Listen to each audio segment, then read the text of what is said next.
Exercise 4.6 question 2 देखो। देखो इस चांस से बोल रहे हैं ये दो जो वैल्यूज हैं ये क्या हो रही हैं, ये इससे डिवाइड हो रही हैं, ठीक है। मतलब ये बोल रहे हैं find the value of m if p of y and q of y, ठीक है। p of y and q of y leave the same remainder when divided by x y is equals to y minus 3, ठीक है। ये बोल रहे हैं कि y minus 3 को जब डिवाइड करेंगे इन दोनों इक्वेशन से तो ये दोनों क्या करेंगे, सेम रिमाइंडर आएगा इनका, ठीक है।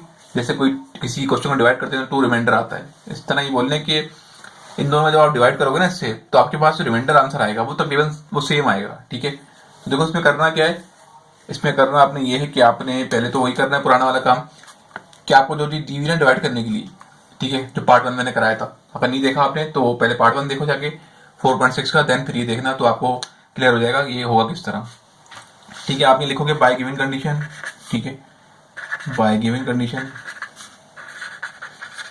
इसमें पता है आपको क्या होता है, क्या आप लिखोगे y माइनस 3 इक्वल 0, ठीक है। अब जो y के साथ वैल्यू माइनस हो जिसको आ जाएगी क्या हो जाएगी, वो प्लस हो जाएगी, ठीक है। तो ये आंसर आ गया आपके पास y का। अब क्या करो, यानी इक्वेशन जो आपने आपके पास दी हुई है इसमें आप जहाँ भी y है ना वहाँ क्या पुट कर दोगे, वहाँ पुट कर दोगे आप 3 पुट कर दोगे, ठीक है। तो p ऑफ देखिए यहाँ पे क्या आ जाएगा, इसकी यहाँ 3 आ जाएगा y की जगह, m लिखूंगा, y की यहाँ 3 आ जाएगा, यहाँ 4y स्क्वायर लिखा हुआ है, स्क्वायर आ जाएगा, प्लस 3y लिखा हुआ है, ठीक है, माइनस 4, यहाँ पे 3 आ जाएगा, 3 आ जाएगा एंड देन 3 आ जाएगा, ठीक है। आपको पता है 3 का क्यूब क्या होता है, 3 का क्यूब होता है 27, 3 3 9, 9 3 27, बाकी एम ऐसी आ गई आपके पास। 3 का क्यूब स्क्वायर कितना होता है 9, ठीक है। तो 4 9 से मल्टीप्लाई होगा, देखो बाहर 4 लिखा हुआ है ना, इसका आंसर 9 आएगा, तो 4 9 कितना हो जाएगा आपके पास 36 हो जाएगा, ठीक है। ये 3 3 9 एंड माइनस 4, यहाँ पे कुछ सॉल्व हो रहा है आपके पास, हाँ भाई हो रहा है 36 प्लस 9 एंड देन माइनस 4, ये तीनों वैल्यू कांस्टेंट है ना, ये दोनों तीनों सॉल्व हो जाएंगी, इन तीनों को सॉल्व करोगे कैलकुलेटर के अंदर तो आंसर आपके पास क्या आएगा, प्लस का 41 आंसर आएगा, ठीक है। इसको नाम देंगे इक्वेशन 1 का, ठीक है। यही सेम काम हम करेंगे किसके साथ, इसके साथ, एक्सप्रेशन 2 के साथ। इस एक्सप्रेशन में आपके पास जहाँ भी y है वहाँ क्या पुट कर दोगे आप, वहाँ पुट कर दोगे ये 3 पुट कर दोगे, ओके। तो देखो अब क्या करोगे, यहाँ पे ये पुट कर दोगे 3, यहाँ y है 3 लिखोगे, ठीक है, y क्यूब लिखा हुआ है ना, y क्यूब, देन 4 y की यहाँ y पुट करोगे, क्या y लिखा हुआ है ना, y पुट करोगे यहाँ value and then plus m लिखा हुआ है, ठीक है। y की क्या वैल्यू आएगी, y की जगह 3 आएगी, बिकॉज y की वैल्यू 3 है, यहाँ y लिखा हुआ 3 आएगा, ठीक है। 3 का स्क्वायर कितना होता है, क्यूब कितना होता है 27, 4 3 12 होता है एंड देन प्लस का ये हो गया कितना प्लस m ऐसे आ गया, ठीक है। अब आपको पता है माइनस ये करेंगे क्या, 27 प्लस का 12 माइनस का क्या आंसर आएगा, ये आंसर आएगा आपके पास 15, प्लस का 15 आएगा बिकॉज 27 इज ग्रेटर देन 15, इसलिए प्लस का साइन आया, प्लस एम ऐसे आ गया, ये हो गया आपका इक्वेशन 2, ओके। अब देखो आप क्या करोगे, आपको इन्होंने बोला है भाई पहले क्वेश्चन में कि आप इसमें बोला हुआ है कि रिमाइंडर जो है ना सेम आएगा, ठीक है, leave the same remainder dividing by y minus 3, तो आपको पता है कि इन दोनों रिमाइंडर सेम आएगा, ठीक है। तो हम एक कंडीशन यहाँ पे वर्डिंग लिखेंगे, but given that both remainders are same, both remainder क्या होंगे, सेम आएंगे, ठीक है। ये हमें पहले क्वेश्चन में बोल दिए, तो जो आपके पास अब क्या करोगे आप कंपेयर करोगे किसको, कंपेयर इक्वेशन 1 इक्वेशन 2, ठीक है। दोनों कंपेयर कर लोगे, यानी दोनों को साथ लिख लोगे क्योंकि इन दोनों के आंसर, इन दोनों के रिमाइंडर सेम आएंगे ना, तो इन दोनों का आप साथ लिख लोगे। इक्वेशन 1 क्या क्या आपके पास 27m plus 41 and then m plus 15, ठीक है। देखो उन्होंने क्वेश्चन में बोला आपसे कि दोनों के रिमाइंडर सेम आएंगे, तो आपने क्या किया, आपने कंडीशन लिखी यहाँ पे जो कि क्वेश्चन में लिखी हुई है, उसके बाद आपने दोनों इक्वेशन कंपेयर किया, ठीक है। तो क्या हुआ, आपको आप दोनों को साथ लिख दिया, ठीक है, क्योंकि दोनों के आंसर बराबर आएंगे तो इसका मतलब दोनों वैल्यूज आपस में इक्वल हैं। देखो अब क्या करोगे आप, अब आप m वाले एक जगह कर लोगे और बिना m वाले एक जगह कर लोगे, ये m वाले इसको लेके आ दूंगा मैं 27m, ये प्लस का m है, यहाँ के माइनस का m हो जाएगा, प्लस 15 रहेगा यहाँ पे, ये विदाउट m वाली वैल्यू है, ठीक है, इसके साथ m नहीं लिखा हुआ, तो 41 आने की क्या हो जाएगा, माइनस का हो जाएगा, प्लस का है ना। तो 27 में से कितना हुआ गया 1, तो कितना बचेगा 26 बचेगा एम। इसको माइनस करो 41 में से, कितना 15 गया, तो बचेगा आपके पास ये 25 बचेगा। ठीक है, करके देख लीजिए, आप भी करके देखो, 25 बचेगा। अब आपको निकालनी है इसकी एम की निकालनी है ना, तो 26 एम से क्या हो रहा है, मल्टीप्लाई हो जाएगा, क्या हो जाएगा, डिवाइड हो जाएगा, सिंपल। देखो यहाँ मुझसे मिस्टेक हुई, यहाँ आपके पास आंसर आएगा 26। ठीक है, 15 को माइनस करोगे 41 में से कितना आएगा 26 आएगा, तो 26 लिखा हुआ है। ठीक है, और ये 26 यहाँ पे डिवाइड होगा तो क्या हो जाएगा, कट जाएगा, ये आपके पास आंसर आ गया -1। ठीक है, केयरफुली करना, क्योंकि देखो अक्सर गलती हो जाती है उतारने में, तो आंसर गलत हो जाता है। ठीक है, इसको माइनस करो तो क्या आंसर आएगा 26 आएगा। मैंने 16 को माइनस कर दिया था 41 में से, तो मेरा आंसर क्या आ रहा था 20, नहीं मैंने 14 को माइनस किया था 41 में से, तो मेरा आंसर आ रहा था 25। ठीक है, तो आप देख के करना। ठीक है, ये आप हो गया आपका पार्ट 2 सॉल्व हो गया। ठीक है, इसका पार्ट 3 देखो इसमें आपसे बोल रहे हैं कि जो आपके पास ये पॉलिनोमियल्स है, ठीक है, ये इज एग्जैक्टली डिविजिबल बाय किससे, x+2 से। तो बोल रहे हैं कि फाइंड द वैल्यू ऑफ के की वैल्यू मालूम करनी है आपसे। ठीक है, इन्होंने बोल दिया कि भाई ये जो है आपके पास x+2 है, ये एग्जैक्टली डिविजिबल है किससे, इस एक्सप्रेशन से, इस पॉलिनोमियल एक्सप्रेशन से। ठीक है, तो पहले आप क्या करो, देखो लिख दो बाय द गिवन कंडीशन। ठीक है, बाय गिवन कंडीशन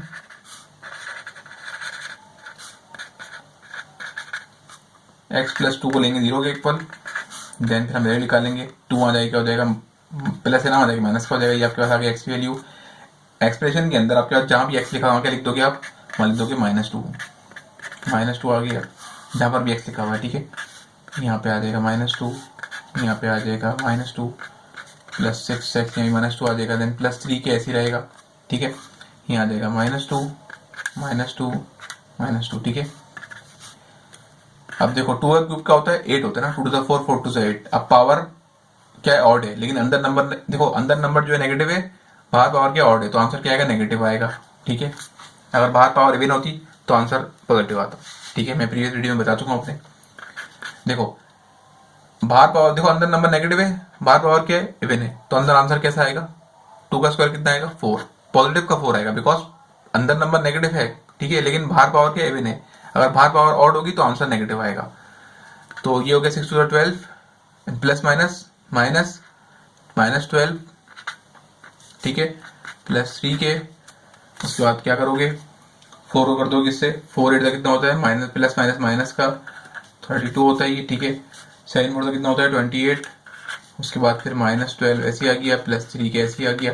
ये तीनों वैल्यू कांस्टेंट वैल्यूज है, बिकॉज इनके साथ के नहीं लगाओ। ठीक है, तो इन दोनों क्या कर दो, प्लस कर दो। देखो पहले दोनों क्या होंगी, माइनस प्लस हो जाएंगी, इन दोनों का आंसर हो जाएगा माइनस में आएगा, फिर वो जो वैल्यूज इन दोनों का जो आंसर आएगा उसको दोबारा इसमें क्या कर देना, प्लस करा देना। ठीक है, क्योंकि माइनस प्लस होता है, तो तीनों वैल्यू प्लस होंगी। ठीक है, तो इसका आंसर आएगा 72 देन 3 के, ये हो गया। ठीक है, आपके पास अब क्या करोगे आप, दोबारा लिख दिया मैंने, तो देखो अब क्या लिखोगे, लिखा हुआ है ना आपके पास एक्सप्रेशन में। ठीक है, इसमें आपसे इन्होंने बोला हुआ है एग्जैक्टली डिविजिबल बाय, अब ऐसे लिखोगे एग्जैक्टली, तो पूरा लिखा हुआ है ना इन्होंने, exactly divisible by, exactly divisible. ठीक है, देन अगर कहीं आपसे कोई बोले कि भाई कोई नंबर आपका, कोई एक्सप्रेशन आपकी एग्जैक्टली डिविजिबल किससे है, वो आपको एक्सप्रेशन दी हुई है x+2। ठीक है, तो जो आपका ये जो होगा ना p ऑफ, ये लिखा, यहाँ जो लिखा होगा वैल्यू, ठीक है, इसको आप ले लोगे, इसको ऐसे लिखोगे p -2 = 0। ठीक है, अगर कोई चीज़ किसी से क्या होती है, एग्जैक्टली डिविजिबल बाय होती है किसी नंबर से, तो हम क्या करते हैं, फिर यहाँ 0 लिख देते हैं, क्योंकि इसका आंसर आपको पता है, अगर जो भी आंसर आपके पास आएगा वैल्यू पुट करोगे ना वापस, तो आपका 0 आंसर आएगा। ठीक है, तो अब देखो क्या करोगे, यहाँ पे इसके यहाँ 0 पुट कर दोगे। क्यों 0 पुट करोगे, क्योंकि इन्होंने बोल दिया कि एग्जैक्टली डिविजिबल क्या है बाय इससे, x+2 से, तो इसलिए यहाँ पे इसकी जगह पे क्या लिखोगे, 0 लिखोगे आप, इसलिए हम ये काम कर रहे हैं। ठीक है, 0 उल्टा तो बुरा लगता है, मैंने इसको ऐसे लिख दिया। देखो ऐसे लिखोगे ना आप, अगर 0 -72 -3 के, तो इसको ऐसे लिख सकते हो। ठीक है, एक ही बात है। देखो अब क्या करोगे, आपको निकालनी है की वैल्यू। ठीक है, इन्होंने बोला फाइंड द वैल्यू ऑफ के, तो क्या करोगे, इस 72 को वहाँ भेजोगे, ये प्लस का है, ये माइनस का आ जाएगा, प्लस का हो जाएगा। ठीक है, तो फिर आप क्या करोगे, 3 को डिवाइड कर दोगे बिकॉज 3 मल्टीप्लाई हो रहा है, 72 डिवाइडेड बाय -3, ठीक है। अब इस आपके पास जो वैल्यू आई ना के की, ठीक है, इस के की वैल्यू को आप पुट करके देखो इस एक्सप्रेशन में के की जगह पे, जिसको डिवाइड, ठीक है, तो या फिर ये करो कि इसको रफ में आकर डिवाइड करो एक्सप्रेशन को, ठीक है, पहले के की वैल्यू आई है उसको यहाँ पुट करो, देन आपके पास एक एक्सप्रेशन बन जाएगी, फिर उसको x+2 से डिवाइड करके देखो, ठीक है, तो आंसर आपके पास 0 आएगा, रिमाइंडर कुछ नहीं आएगा, ठीक है। इसका मतलब होता है इसलिए इन्होंने लिखा हुआ है कि this expression is exactly divisible by x+2, ठीक है। जब कोई चीज किसी से एक्जैक्टली डिविजिबल बाय होती है तो आंसर क्या आता है, देखो मैं बोलता हूँ कि 4 डिवाइड हो सकता है किससे, 2 से, तो इसका आंसर 0 आएगा, रिमाइंडर, इसका मतलब इसका रिमाइंडर 0 आएगा। देखो मैं पुट करता हूँ इसके अंदर वैल्यू, 2 बार लिखता हूँ, 4 अंदर लिखता हूँ, 2 4 जा 2 2 जा 4, आंसर 0 आया। तो ये 2 कहलाएगा, 4 इज एग्जैक्टली डिविजिबल बाय 2, इसका मतलब ये, ठीक है। यानी कि इसको अगर इस x+2 को डिवाइड करेंगे इस पूरी इक्वेशन से, ये पूरी एक्सप्रेशन को x+2 से डिवाइड करेंगे तो आंसर 0 आएगा, इसका मतलब ये होता है, ठीक है। यानी 4 इज एग्जैक्टली डिविजिबल बाय 2, इसका मतलब ये है, ठीक है, इसलिए 0 लिखा है, क्योंकि आंसर रिमाइंडर 0 आता है ना, इसलिए हमने यहाँ पे नीचे आके 0 लिखा है इसके यहाँ पे, ओके। पार्ट 4 देखो इसमें आपसे बोल रहे हैं कि find the value of r if y+2 is a factor of the polynomials this, ठीक है। इसका मतलब क्या है, देखो इसको करते हैं फिर आपको समझाता हूँ कि इसमें हो क्या रहा है। पहले आपने वही करना है जो आपको एक्सप्रेशन दी हुई है, यानी कि जो चीज दी हुई है x+y+2, ठीक है, उसको आपने लिखना है, ठीक है, बाय गिवन कंडीशन, ठीक है, गिवन कंडीशन, ठीक है। अगर ये लिखना आपको मुश्किल लग रहा है तो इसके ऐसे लिख सकते हो, हेयर इट इज, हेयर लिख दो, हेयर लिख के ऐसे बनाओ, फिर आप x+2 लिख के 0 लिख के फिर निकाल सकते हो, ठीक है। ये भी कर सकते हो, या फिर ये करना लंबी करना चाहो तो ये कर सकते हो, इसे कहते हैं लंबी करना, ठीक है। ज़रा खूबसूरत लगती है कॉपी, अगर इतना अच्छा काम प्रेजेंटेशन इस तरह लिखी हुई है ना इंग्लिश में तो अच्छा लगता है ज़रा, ठीक है, इसलिए कभी कभी लंबी कर लिया करो। आप y+2 को 0 के इक्वल लोगे, 2 यहाँ पे प्लस हो रहा है, क्या हो जाएगा, -2 हो जाएगा, ये आपके पास आ गया y। अब इस एक्सप्रेशन में जो गिवन एक्सप्रेशन है आपके पास, पोलिनोमियल एक्सप्रेशन गिवन है, उसके अंदर जहां भी y है वहां के पुट करोगे, -2 पुट कर दोगे, ठीक है ना। तो पुट कर देते हैं, y लिखा, यहाँ क्या है, -2 आ जाएगा, 3 लिखेंगे, देन y² -4, ठीक है, r y की वैल्यू आ जाएगी y की 4r², ठीक है। यहाँ y की वैल्यू पुट करना भूल गया मैं, -2 आ जाएगी, ठीक है। अब देखो बाहर नंबर क्या है आपके पास, वो नंबर है इवन नंबर है ना, ठीक है। तो क्या करोगे, इसका आंसर क्या आएगा, प्लस का 4 आंसर आएगा, -4 2 8, माइनस प्लस का 8 हो गई, ठीक है, -4r², ठीक है। अब देखो इसके आगे क्या होगा, ठीक है, इसको मैंने 3 4 कितना हो जाएगा, 12 हो जाएगा, ठीक है, प्लस का 8r, देन माइनस का 4r², ठीक है। अब देखो इसने बोल दिया है आपसे क्वेश्चन, जरा गौर से देखो कि इन्होंने बोला है कि find the value of r if y+2 is a factor of the polynomial this. y+2 जो है ना, मतलब इसका फैक्टर है, यानी कि इससे डिवाइड हो रहा है ये पूरा, ठीक है। जो कि पहले उसमें काम हो रहा था ना पार्ट 3 के अंदर, उसमें आपसे बोल रहे थे कि exactly divisible by this x+2, तो यही काम यहाँ पे भी हो रहा है, बस वर्डिंग थोड़ी चेंज है। इसका मतलब यही है, यहाँ पे लिखा हुआ है ना y+2 is a factor of the polynomial this, तो इसका मतलब यही है कि y+2 की जो वैल्यूज है कि y+2 से क्या हो रही है, एग्जैक्टली डिविजिबल हो रही है, ठीक है। तो सेम वही काम करेंगे जो हमने पीछे किया था, देन लिख के लिखो दो आप, ठीक है। क्या करोगे, तो जहां भी एक्सप्रेशन में क्या लिखा हुआ है 0 लिखा हुआ, क्या आ जाएगा, यहाँ पे क्या आ जाएगा, 0 आ जाएगा, ठीक है। ये 12r, ये -4r² इज इक्वल 0, ये समझ में आया स्टेप। यहाँ पे मैंने 0 क्यों लिखा, क्योंकि देखो क्वेश्चन 3 के अंदर बोला हुआ है एग्जैक्टली जो आपके पास x+2 है वो एग्जैक्टली डिविजिबल है किस कौन सी एक्सप्रेशन से, जो आपको दी हुई थी 4x³ -7x² + 6x + 3 के, ठीक है। वही वर्डिंग यहाँ पे भी लिखी हुई है, बस थोड़ी वही चीज यहाँ पे भी हो रही है, लेकिन वर्डिंग चेंज है। एग्जैक्टली डिविजिबल की जगह इन्होंने लिख दिया था फैक्टर ऑफ द पॉलिनोमियल, ठीक है। तो इसका मतलब वही होता है, आप इस तरह एक्सप्रेशन के यहाँ पे 0 लिख लोगे, ठीक है। तो सेम बात है, लेकिन वर्डिंग क्या है, डिफरेंट है, ठीक है। तो अब देखो क्या करोगे, मैंने यहाँ पे एक बात नोट की कि यहाँ पे देखो क्वाड्रेटिक फॉर्म बननी है, ठीक है। क्वाड्रेटिक फॉर्म में क्या होता है आपके पास, ऐसा होता है ना, एक क्या में कोई वैल्यू लिखी होती है x² के आगे, यहाँ अगली वैल्यू लिखी होती है x, तीसरी वैल्यू कांस्टेंट होती है। क्वाड्रेटिक इक्वेशन ऐसी होती है ना, आपके पास लिखा होता है देखो आपके 4x² + 2x + 6 यानी पहली वैल्यू के साथ लिखा होगा एक्स स्क्वायर, दूसरी वैल्यू के साथ लिखा होगा खाली एक्स, एंड तीसरी वैल्यू कॉन्स्टेंट होगी, इसको बोलते हैं क्वाड्रेटिक इक्वेशन। यहाँ पे देखो ऐसी हो रहा है, एक वैल्यू स्क्वायर में, एक वैल्यू खाली है और एक वैल्यू कॉन्स्टेंट है। तो मैं इसको ज़रा अरेंज कर देता हूँ ताकि ये क्वाड्रेटिक फॉर्म बन जाए। -4r² प्लस का 8r एंड देन प्लस का 12। अब देखो क्वाड्रेटिक इक्वेशन के अंदर ना बीच में कोई वैल्यू माइनस की है कोई मसला नहीं है, लेकिन जो स्क्वायर वाली वैल्यू है, जो r स्क्वायर वाली वैल्यू है, वो वैल्यू माइनस में नहीं होनी चाहिए। पहली वैल्यू जो मतलब स्क्वायर वाली वैल्यू जो है ना वो माइनस में नहीं होनी चाहिए। तो इसको क्या, इसका क्या हल है? इसका हल है कि अगर यहाँ हम चाहते हैं कि यहाँ से माइनस साइन हट जाए तो हम क्या करेंगे, यहाँ से हम माइनस साइन कॉमन ले लेंगे। ठीक है, आपको पता है माइनस साइन जब बाहर कॉमन लेते हैं तो ये जो वैल्यूज हैं इन सब की साइन चेंज हो जाती है। 4r² की साइन क्या माइनस साइन है ना, ये हो गई प्लस, प्लस 8r की क्या है प्लस है, यहाँ पे बाहर माइनस कॉमन लिए तो ये माइनस हो जाएगी। ठीक है, 12 की प्लस है, ये माइनस हो जाएगी। ठीक है, देखो अब इस साइन को मल्टीप्लाई कराओगे ब्रैकेट से तो आंसर देखो क्या आएगा, -4 minus minus plus 8r minus minus plus 12। ठीक है, ये हमने कॉमन इसलिए लिया था कि हमारे पास r स्क्वायर की वैल्यू जो है कॉन्स्टेंट वो क्या हो जाए, पॉजिटिव हो जाए। अब इस -1 को 0 से डिवाइड कर दोगे, वहाँ भेज दोगे तो आपको पता है क्या हो जाएगा, यानी इस माइनस की वैल्यू को डिवाइड करोगे 0 से तो खत्म हो जाएगी ना। अब 0 लिखोगे 0/-1, बेसिकली यहाँ 1 लिखा हुआ है, देखा है तो आंसर 0 ही आएगा, इसलिए मैंने डायरेक्ट 0 लिख दिया। ठीक है, देखो मैंने अभी एक बात नोट की, यहाँ पे जो है मिडिल टर्म ब्रेक करने से पहले मैंने देखा कि पूरी एक्सप्रेशन में ये पूरी जितने भी नंबर हैं 4, 8 और 12 ये 4 के टेबल में कॉमन आते हैं। ठीक है, यानी 4 के टेबल में आ सकते हैं ये, तो मैं यहाँ से ना कॉमन ले लूंगा 4। इससे देखो क्या होता है, कॉमन लेने से वैल्यू एक्सप्रेशन छोटी हो जाती है, मिड टर्म ब्रेक करने में आसानी हो जाती है। देखो यहाँ से 4 कॉमन लिया, यहाँ पे r² बचेगा। अब 4 के टेबल में 8 कब आता है, 4 2 8 तो यहाँ पे 2 बचेगा। 4 के टेबल में 12 कब आता है, 4 3 12 यहाँ 12 बचेगा। ठीक है, इस 0 को इस 4 को मैं डिवाइड कर दूंगा किससे, देखो 3 बचा, इस 4 को डिवाइड करूंगा 0 से तो क्या आंसर आएगा, 0 ही आंसर आएगा। ठीक है, ये r² माइनस का 2r एंड देन प्लस 3 ऐसी रहेगा। अब इसकी हम करेंगे क्या, मिडिल टर्म इसकी ब्रेकिंग करते हैं।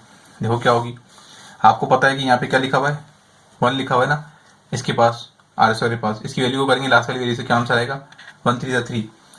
तो आपको दो नंबर ऐसे लेके आने जिसको माइनस करें प्लस करें तो 2r बने और मल्टीप्लाई करें तो क्या बने, 3 बने। ठीक है, अगर आपको मिडिल टर्म ब्रेक सीखनी है तो मेरे प्रीवियस चैप्टर्स के अंदर मैंने मिडिल टर्म ब्रेक सीखना सिखाई है, तो आप वीडियो देखें, आपको इंशाल्लाह अच्छे से समझ में आ जाएगा। ठीक है, तो भाई देखो यहाँ पे सॉल्व कर लेते हैं इसको, इसी मिडिल टर्म ब्रेकिंग हो रही है ना। ठीक है, देखो कौन सा नंबर है वो जिसको माइनस करेंगे या प्लस करेंगे तो आंसर 2r आएगा और मल्टीप्लाई करेंगे तो 3 आएगा, तो वो है आपके पास नंबर 3 है, 3 and 1। देखो इसको मल्टीप्लाई करो तो क्या आंसर आएगा, 3 आएगा। अब इसको क्या करोगे, 3 के साथ माइनस रख दो और 1 की प्लस रख दो तो आंसर आएगा -2। हमें -2 लेके आना है तो पुट कर देना वैल्यू, 2r माइनस का 3r प्लस का 1r तो लिखेंगे नहीं, खाली r लिख देंगे। ठीक है, 1 लिखना अजीब लगता है, माइनस का 3 ऐसे ही आ जाएगा। ठीक है, अब देखो यहाँ से कॉमन क्या आ रहा है, यहाँ से कॉमन आ रहा है r। ठीक है, स्क्वायर है ना, r कॉमन है, बड़ी पावर स्मॉल पावर कौन सी है, 1 है, तो 1 बाहर लेंगे तो दो, यहाँ पे 2 आ रहे हैं तो 1 बचेगा, यहाँ पे 1 ही आ रहे हैं 3 बचेगा। ठीक है, देखो आप क्या करोगे, तो आप करोगे यहाँ से, देखो यहाँ से कुछ कॉमन नहीं आ रहा ना आपके पास, जब कुछ कॉमन आए तो 1 कॉमन ले लिया करो, तो जो वैल्यूज हैं वो सेम बच जाएंगी। जो ब्रैकेट सेम आए इसका मतलब हमने बिल्कुल सही किया है। ठीक है, अब जो ब्रैकेट 2 दफा लिखे हुए ना, तो जो ब्रैकेट 2 दफा लिखे हुए हैं उनको एक जगह कर देंगे, जो आप बाहर वैल्यू सीखी हुई ब्रैकेट के उनको एक जगह कर देंगे। ये ब्रैकेट 2 दफा लिखे हुए थे उनको 1 दफा लिख दिया और बाकी जो ब्रैकेट के बाहर वैल्यूज थी उनमें उनको एक साथ लिख दिया। ठीक है, अब दोनों को ले लो इक्वल किसके, 0 के, r minus 3 0 and then r plus 1 0। 3 को तो भेजेंगे क्या हो जाएगा, 3 हो जाके माइनस का प्लस का हो जाएगा, ये आ गई r की वैल्यू, इस माइनस प्लस को वहाँ भेजेंगे क्या हो जाएगा, ये -1 हो जाएगा। ठीक है, तो ये आ गई दूसरी वैल्यू r की। ये हो गया आपकी एक्सरसाइज 4.6 के सारे पार्ट सॉल्व।